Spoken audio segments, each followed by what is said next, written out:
Okay, welcome to Fax TV. Today we're actually with the Halifax wheelchair team, who are in the playoff game today. Playoffs day.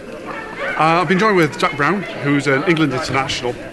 You've won the World Cup with England at one point, haven't you? Yeah, 2008. How long have you been playing wheelchair rugby for? Going on 10 years now. And what got you into playing? My brother plays basketball, and a man called Malcolm Kilty brought the game over to England from France, and the brother got involved. I joined in, keep him interested in it, and then he went off and did basketball. I carried on with this. Let's be honest, though, Fax TV. His brother's Harry Brown, who has been on telly, who has represented, hasn't he? A couple of times, yeah. So, you know, let's not shy away from that. Yeah. But, hey, Halifax, how many teams do we have? In Halifax, the wheelchair teams, Yep. we've just got the one at the moment. Looking at expanding next season, maybe. There's only one league in the fixtures this season, so we're just putting up as one team. We've sort of pulled all of us young ones and us experience into one team, and it's helped the little ones more than anything, the new players. And what type of players do you get? My understanding is some able-bodied players, which counts as yourself. Yeah, the inclusiveness of the game is everybody. So I think a couple of seasons ago we had a lad who were 72 who played for us, all the way down to 15-year-olds. You know, it's down to a young kid's able to withstand the contact and stuff. He can play if you can push a wheelchair and you're not worried about getting hit, then you're able to play. Anyone, girls, boys, ABs, disabled, all ranges of disabilities. When you say contact, what is the degree of contact? Because there's a different version of rugby wheelchair, isn't it, on TV? Yeah. Is that murder ball? Yeah, the murder ball plays in the Olympics, which is with the round volleyball, and they play passing forward. It's a bit like American football, where they just have to carry the ball over the line. But obviously in this we play with a proper rugby ball. We have Velcro tags on shoulders. Contact's completely fine, as long as you're making an attempt to pull a tag off before you hit them. So you can drive into them with pushing one wheel while you're grabbing the other one and hit them as hard as you want. And so what's the basic rules? Do you have tags on both shoulders? Yeah. And what counts as a tackle? Yeah, as soon as the tag comes off the shoulder, that's one tackle. You can also have a surrender tackle, which is if the player's leaning back in their chair and it's unable for the player to get them, we call a surrender tackle, and then it's a controlled restart. But once the tags come off, just have to replace it with have some spares on your lap, replace it with one of them, then play the ball off the floor to the next man. And just for our viewers at home, obviously being an able-bodied player, where does this come from? Do you have to pay for this yourself? Yeah, I bought this myself, second-hand one. Obviously it's an expensive sport. A brand new chair like this are going to cost people anywhere between 15 and 20, 30, 100 pounds, so they're really expensive. This was a cheap deal for me actually, but it's already on its way out. It's cracked and broken all over the place. I've only had it a season.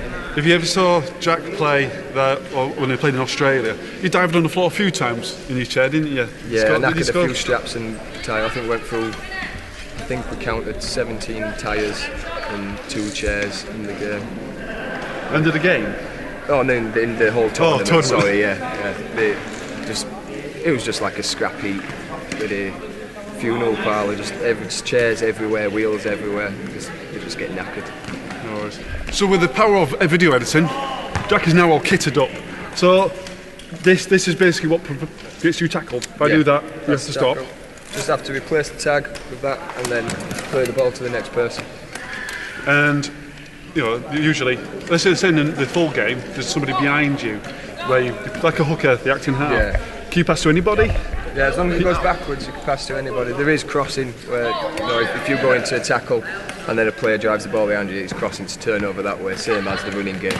But as long as the ball goes backwards, it's all fine. And can you explain the kicks? How's the kicks work? And fifth and last, what do you do for them? Basically, as soon as you make a fist, you've turned your hand into a foot by the rules of the RFL. So when you've got a foot, which makes it a little bit easier than the running game, in the case of the easiest way to kick in the running game is just hit it with the top of your foot. Whereas with Wheelchair Rugby League, we can hit it sideways, hit it with the outside, you can punch it, dink it up, push it straight down. The kicking game can be really interesting in this game. And what happens when you lose both tags? Have to replace both tags. Yeah, you're not allowed to have one tag off at any point. So if you do lose one falls off, you have to replace it, or that is another controlled restart. Tackle there, just take a tackle and let the defence set up their line. What happens during the game though? Where you seem to only have a limited amount of tackles, and say you've been involved for most of the game. Do somebody come and replenish you? We have little helpers, usually family, friends, or volunteers who come in and just hold on to hundreds and hundreds of tags and just go running around like madmen, throwing tags at us during the game. We barely even see them, but the game won't work without them. And how long does the usual game last? Is it full 80 minutes? International rules is an 80-minute game, a full 80 minute. This season we've been doing game days, so there's 3 games in a day, and each team would play 2 games. So we've shortened that down to an hour game, 2 30-minute halves, just because you're playing 2 back-to-back games of an hour. So, but this game's going to be a 80-minute game, just because we've got the one game today. Talk about this game then. Where does it progress after this? Have you got another playoff game if you win? No, final? After the playoffs, we're straight into grand final then. Being on before, and I've seen if we get through this game, we're going to be playing Leyland and Mersey in the grand final. Hard team? Hard teams, yeah. Leyland are top at table. We had a good game against Mersey in the pool games. We managed to beat them by 10, so it should look good. Excellent. Thank you very much, Jack. Good luck for the game. Cheers, pal.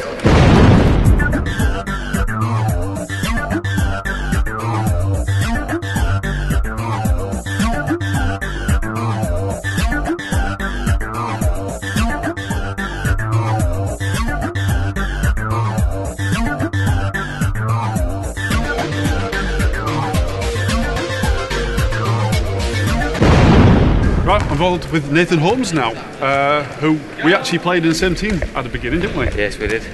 How's it moved on for yourself? Has it been a couple of years now you've been playing for Halifax? Halifax have been playing about 3 years now. Started off in basketball, then progressed to Halifax Wheelchair Rugby. I've been here ever since. How did you get involved then?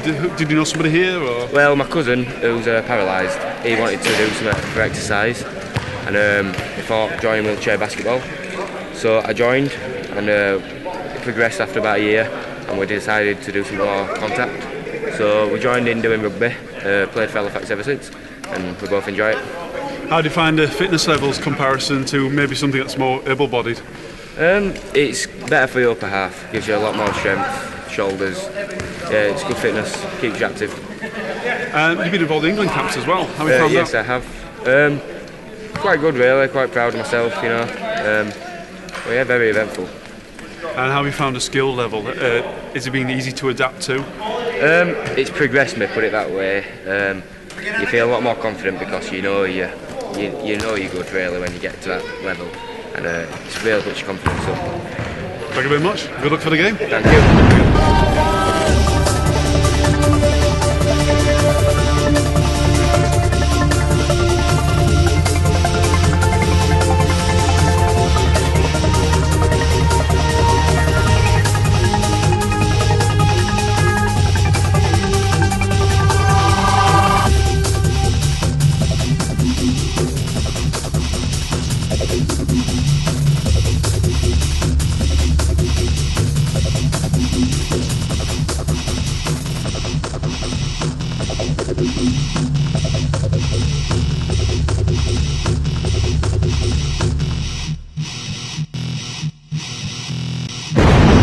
Okay, I'm now with Andy, the head coach of the Halifax playing team now. How long have you been involved with the wheelchair rugby?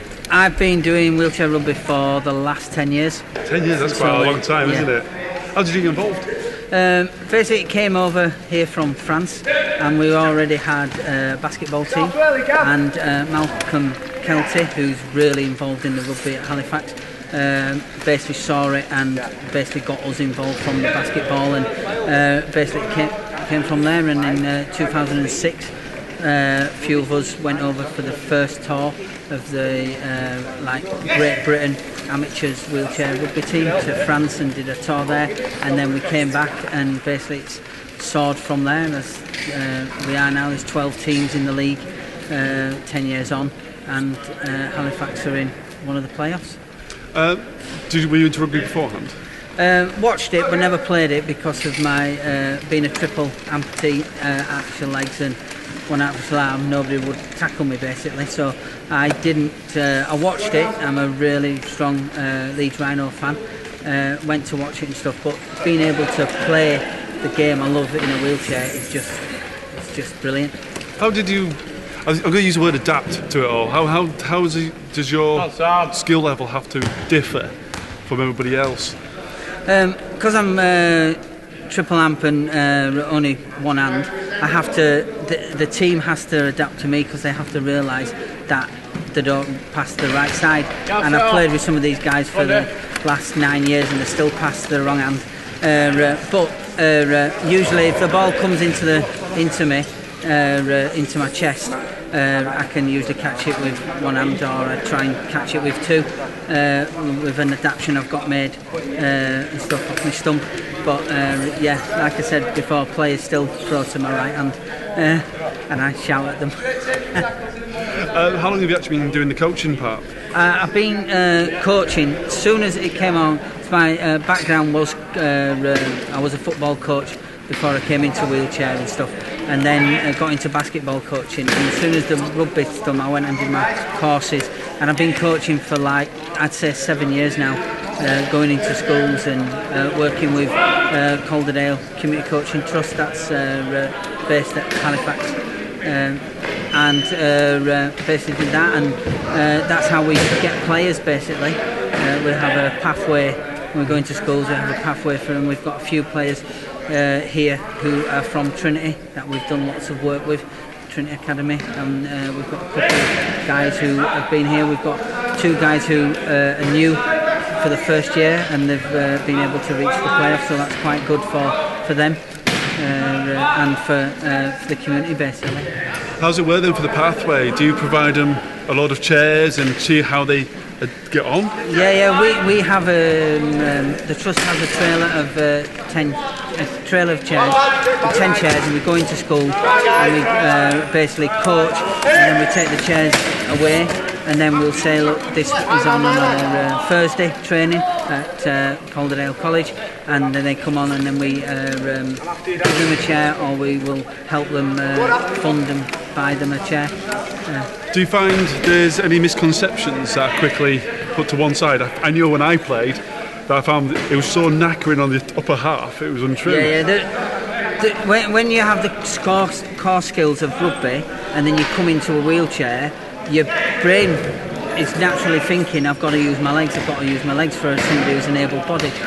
So when it comes, it is tiring because you're using all that upper strength that you don't use in rugby. You take the hits, but you don't use the movement as much. You're not pushing as much. So moving that, but I think for you probably found as soon as you get given a ball, then you've got to control a wheelchair. It goes out the window. So it's learning them, even though you've got the core skills, then it's just learning how to control a wheelchair basically. And then when you've got that, then you put all your core skills together.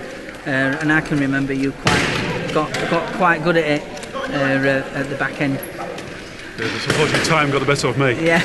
But when it comes to the new people coming through, what are you trying to teach them first? Is it the rugby element or is it the chair element? Because like you said to me, it's 2 different things. Yeah, we teach, if it's somebody who's not if it's not disabled and an able-bodied athlete, we do chair work first.